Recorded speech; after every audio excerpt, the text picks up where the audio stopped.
What happens when a nation of over 1 billion people feels the heat of a crisis it did not create? When global oil prices exploded, the tremors didn't just shake international markets.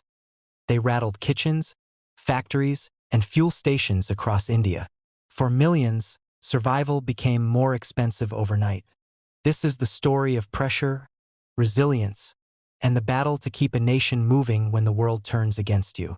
When global oil prices surged dramatically, the shockwaves reached far beyond oil-producing nations. In a country like India, heavily dependent on imported crude, the impact was immediate and intense. Fuel prices began to rise. Transportation costs increased. Farmers paid more to run irrigation pumps. Small business owners struggled with rising logistics expenses. And families felt the squeeze as inflation crept into food prices, electricity bills, and daily necessities. At the heart of the storm was economic pressure.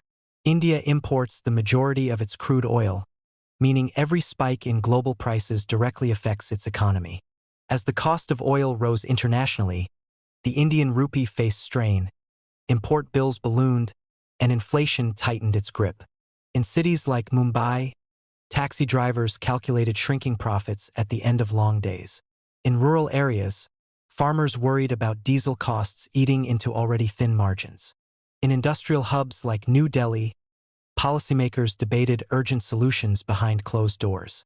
The government was forced into difficult decisions, balancing fuel subsidies, adjusting taxes, negotiating international deals, and encouraging domestic production.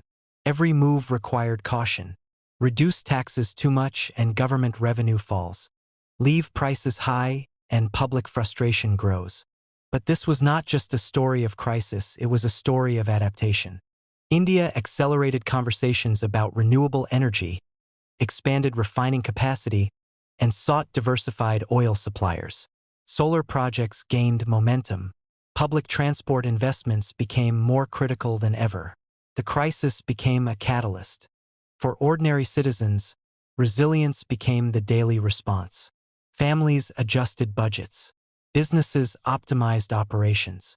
Farmers sought efficiency. And slowly the nation adapted. Because when global forces apply pressure, nations either fracture or forge strength. And India chose to endure.